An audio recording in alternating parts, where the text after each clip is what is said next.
Fala aí, rapaziada do canal Complexo Vascaíno. Tranquilidade, tudo bem com vocês? Espero que sim. Acabou de terminar lá em Curitiba.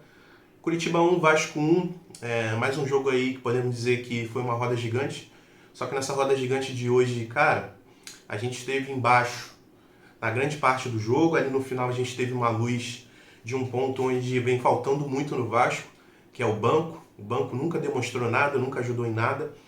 Hoje demonstrou, ajudou bastante. Eu acho que a gente pode ter, vamos dizer assim, uma esperança que a gente não tinha até antes do jogo começar, em relação a alguns jogadores, como Galazzo, Eric Marcos, Orediano. E vamos falar um pouquinho sobre o jogo de hoje. Eu já estava preparado para gravar o vídeo, já descascando absolutamente tudo, só que tem algum, como eu falei para vocês, em relação ao banco, dá pra gente falar um pouquinho bem ali. Mas, cara, tem muita coisa que o Vasco tem que aprender, cara. Tem que aprender principalmente com o passado. Então, antes da gente começar, peço, se inscreva no canal caso você não seja inscrito. Minha frase padrão, Vascaíno ajuda Vascaíno. Você já ajudou um Vascaíno hoje, não? Então esse é o momento, conto com a sua inscrição. O canal está quase batendo 500 inscritos. Você pode me ajudar a alcançar essa meta. Beleza, galera? Então vamos começar. É o seguinte, eu faço sempre a anotação aqui, né, do passo a passo do que aconteceu no jogo, mas acho que não vou detalhar muito bem, vou só tocar alguns pontinhos aqui, mas eu acho que ficou muito claro, principalmente o primeiro tempo do Vasco, eu caracterizo como falta de coragem, faltou muita coragem aos jogadores, falta de intensidade, eu coloco falta de intensidade como a cara do Andrei. Acho que, cara, talvez pelo Andrei se apresentar à seleção brasileira amanhã, que vai disputar o Mundial Sub-20, eu senti que ele estava meio com medo, meio receoso de entrar em divididas. Algumas pessoas já me falavam que isso acontecia em outros jogos, mas eu juro pra vocês que eu não via esse medo do Andrei. Mas hoje ficou muito claro, cara, ficou muito claro, faltou muita intensidade, principalmente no meio campo. Acredito eu que o Rodrigo não tenha culpa, o Rodrigo joga mais defensivo, mas principalmente o Jair e o Andrei, eles não conseguiam mover o time. Já que a gente não joga com camisa 10, a gente precisa que esses dois volantes saiam e distribuam a bola para o Gabriel Peck na direita, para o Alex Teixeira, que fica enfiado na frente junto com o Pedro Raul, que quando a gente ataca e defende praticamente. O Vasco joga hoje num 4-4-2, então faltou muita garra, vamos dizer assim. Eu vou ser sincero, pode ser clichê falar isso, mas hoje ficou muito claro, faltou garra e coragem, principalmente no primeiro tempo. O Vasco ali até os 3, 4 minutos eu jurava que o Vasco iria fazer um jogo onde iria ter muita intensidade, queria ser um jogo que o Vasco iria, vamos dizer assim, coordenar a partida, mas a partir dos 4 caiu a intensidade, o jogo ficou estudado. Aí eu fiquei pensando, pô, deve ser aquele jogo padrão, estudado até os 15 minutos, 20, depois o jogo deslancha. Não, cara, o jogo foi estudado até os 30, aos 40, aos 5. Entenderam, né? O jogo foi indo, aquele banho-maria. O Coritiba tentava jogar no contra-ataque, o Vasco tentando propor o jogo, mas não saía nada de qualidade, muitos passes errados.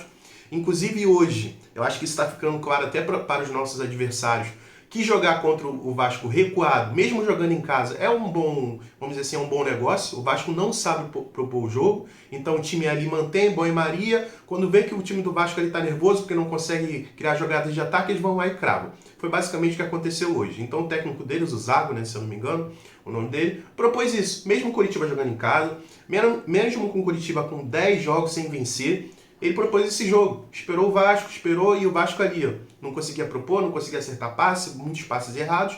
E foi indo. Inclusive o Coritiba até que conseguiu fazer bom chute. O Léo Jardim conseguiu mostrar de novo que está fazendo o básico ali muito bem, consegue encaixar as bolas simples, consegue fazer os mini milagres dele, mas fazendo boas defesas, indo. Até que, no finalzinho do primeiro tempo, saiu o gol do Coritiba, onde o Léo Pelé deixou o jogador deles cruzar a bola. Não sei se anotei o nome aqui, não anotei, aliás. E foi, vamos dizer assim, uma das primeiras falhas grotescas da zaga. A dupla de zaga falhou muito nesse gol. O Léo Pelé não foi com intensidade em cima do atacante dos caras. O atacante dos caras cruzou e o Bambu deu espaço para o atacante deles cravar 1-0. O Léo Jardim não teve culpa nesse gol. Então, vamos dizer assim, hoje, essa falta de intensidade foi total. Acredito eu que se o Vasco hoje estivesse completamente focado, com sangue nos olhos, a gente não teria nem tomado esse gol. Deram muito espaço para o atacante, deram muito espaço para o centroavante deles, os caras só cravaram o gol e aí 1-0. Aí vem o segundo tempo e começou a mesma coisa. Vasco mole ali, tentando jogar. Cara, não sei o que aconteceu. Eu vou fazer um desabafo aqui com vocês. Deixa eu só deixar aqui pro lado. que eu acho que quando o Paulo Brax chegou, a 77 chegou, o Barbieri chegou, cara, talvez tivesse que ter deixado alguém, vamos dizer assim, que teve passagem no pior momento do Vasco. Eles deveriam ter deixado alguém para aconselhar essa galera, aconselhar os jogadores, aconselhar o diretor técnico, aconselhar o técnico, o Barbieri. Porque em todos esses anos que o Vasco foi rebaixado, cara, principalmente nesses jogos, que eram jogos que a gente tinha que ganhar de qualquer jeito contra adversários frágeis, sabe? Parece que o Vasco ele não entrava com a sede necessária. E em jogos, vamos dizer assim, contra times mais fortes, mesmo em anos que a gente foi rebaixado, o time entrava com uma intensidade absurda. Na maioria das vezes perdia, mas uma vez ou outra conseguia empate. Mas isso, se vocês forem espelhar com o que está acontecendo atualmente, é basicamente isso. O Vasco fez uma boa partida contra o Galo, o Vasco fez uma boa partida contra o Palmeiras, o Vasco, vamos dizer assim, soube defender contra o Fluminense, mas contra o Bahia, que era um adversário, vamos dizer assim, mais frágil, um adversário que a gente estava jogando em casa, que a gente tinha tudo para ganhar, faltou intensidade, faltou coragem, vamos dizer assim, para atacar. Porque quando eu digo coragem para atacar, porque quando você ataca, você fica exposto. Então a chance de você tomar gol aumenta.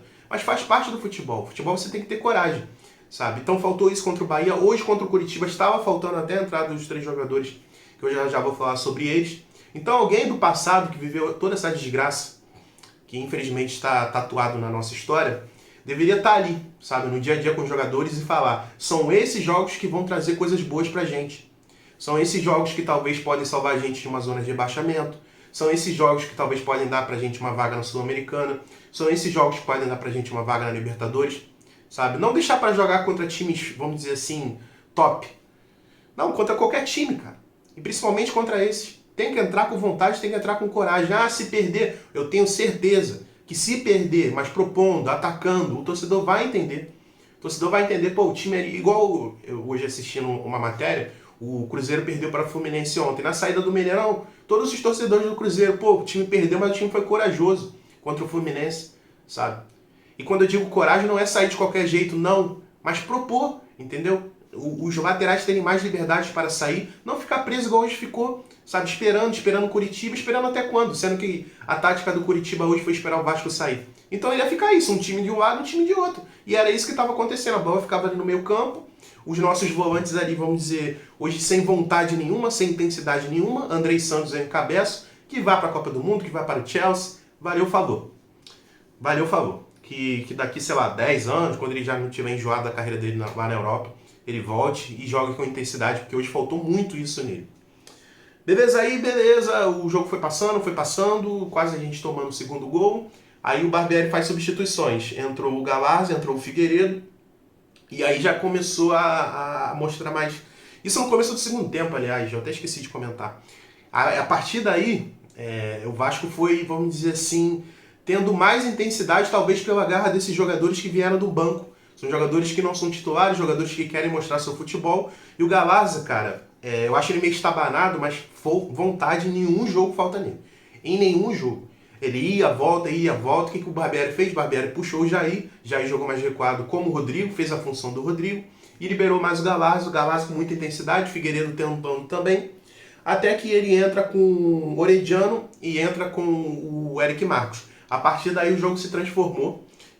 Mas antes da gente começar a falar sobre esses jogadores, principalmente na parte ofensiva, o Galarza salvou a gente, que a gente poderia ter tomado 2-0. O gol vazio, o cara chutou, o Galarza salvou e chutou a bola para fora. Provavelmente o Galarza que vai ser o substituto do Andrei nas próximas partidas aí, contra o Santos já deve ser titular. Não sei se ele vai continuar com o Figueiredo, vai deixar o Jair recuado. Vamos esperar. Eu acho que vai ter bastante mudança para esse jogo contra o Santos no domingo. Mas aí, beleza. Mais um ponto aí pro Galarza, ponto positivo. E numa saída ali, sei lá, aos 33 mais ou menos, o Orediano fez uma boa jogada. Cara, ele tem uns relâmpagos assim de dribles, sabe? Contra o Fluminense ele cortou 3, 4, cara, na zaga. E hoje foi a mesma coisa. Ali no meio campo ele cortou 1, 2, 3, não sei, acho que foram uns 3 jogadores. Tocou pro Galarza, que o Galarza cruzou na área. Eu tinha achado que o Pedro Raul tinha dado uma casquinha, mas ele não deu uma casquinha. A bola sobrou pro Eric Marcos, que chutou bonito, chutou embaixo do goleiro. O goleiro que saiu com tudo, chutou embaixo dele e o Vasco empatou 1-1. E, cara, a partir daí, cara, eu jurava que o Vasco ia conseguir virar o jogo. Cara, o Eric Marcos estava endiabrado ali na ponta esquerda, cara. Ele partia pra cima sem medo nenhum, cortava um, driblava, dava caneta, os caras tomaram cartão amarelo. E, cara, tá mostrando nitidamente que tá tendo uma evolução. nitidamente mostrando uma evolução e, cara, no momento certo, no momento que a gente está precisando. Sabe, a gente está no momento de saída de jogadores, como o Andrei, então precisam aparecer pessoas para compor, principalmente do banco de reserva. Então o Eric Marcos fez uma partida muito boa, tiro o chapéu para ele. O Galarza fez uma partida muito boa também.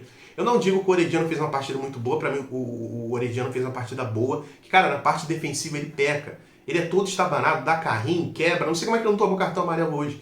Às vezes ele ia marcar o jogador, cara, ele não tem caguete nenhum de marcação.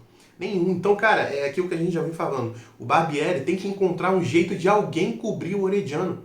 Tem que encontrar, cara. Sabe? Não sei. Bota o outro volante, joga com Barros e solta só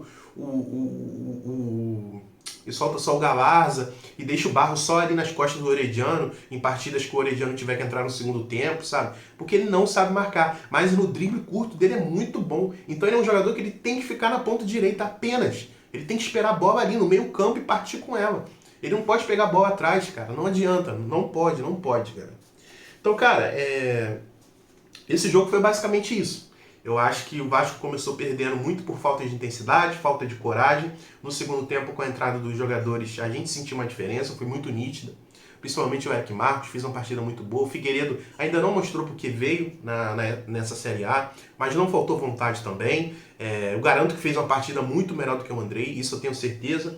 O Orediano ali entrou bem também. O Gabriel Peck hoje não fez uma boa partida, mas o Gabriel Peck tem crédito, cara, tem crédito. Todas as últimas partidas do Vasco ele fez boas apresentações, inclusive na última semana ele teve um problema de saúde, mas hoje ele não fez uma partida boa. Nossa dupla de zaga que vinha jogando muito bem hoje não fez uma partida boa. O Rodrigo nem fede, nem cheira. O Rodrigo jogou recuado, mas contra um time que estava recuado. Então, cara, é difícil cobrar, sabe? O Rodrigo fez ali uma partida nota 5, 5,5, vamos dizer assim. Nossos laterais, hoje o Piton, vamos dizer assim, apareceu mais pelo Coritiba jogar recuado. Ele tentou, mas não acertou nenhum cruzamento. Sempre batia ali na entrada da área. Alguns zagueiros do Coritiba rebatia. Na ponta direita, Pumita também, cara. Pumita não vem fazendo uma boa temporada de Campeonato Brasileiro. No Campeonato Carioca, eu falo isso porque no Campeonato Carioca ele conseguia acertar uns bons cruzamentos. Até arriscava da entrada da área, bom chute. Fez um golaço contra o Flamengo. Mas nada que ele vem tentando vem dando certo, sabe? Então hoje foi uma partida, cara, que o empate vamos dizer assim, tá no mérito do nosso banco. E muito bom, porque ele só vinha criticando aí nos últimos vídeos que o nosso banco era fraco, e hoje ele ajudou a gente.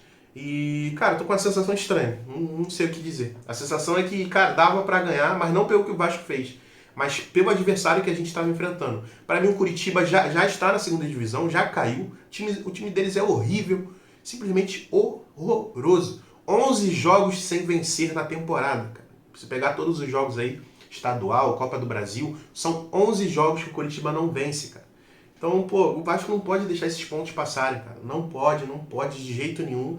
E o tempo tá passando e o que vai acontecer, sabe? Então fica aí uma interrogação, tô de cabeça quente, acabou de terminar o jogo, talvez eu tenha esquecido de falar alguma coisa aí que passou despercebido, mas eu acho que o problema do Vasco hoje é um conjunto, cara, é um conjunto. Não tem como culpar só o técnico, ele tem culpa, o elenco tem culpa, porque muitas vezes não demonstra coragem, o Paulo Brax tem culpa, todo mundo tem culpa, sabe? Então é mais ou menos isso. Amanhã eu trago um vídeo pra vocês com a cabeça mais tranquila, talvez eu fale alguma coisa que eu tenha esquecido. Tamo junto, caso você não seja inscrito no canal, se inscreva, deixa um like aí também, comente caso você discorde ou concorde de mim. Tamo junto, forte abraço, até amanhã, galera. Valeu, é nóis.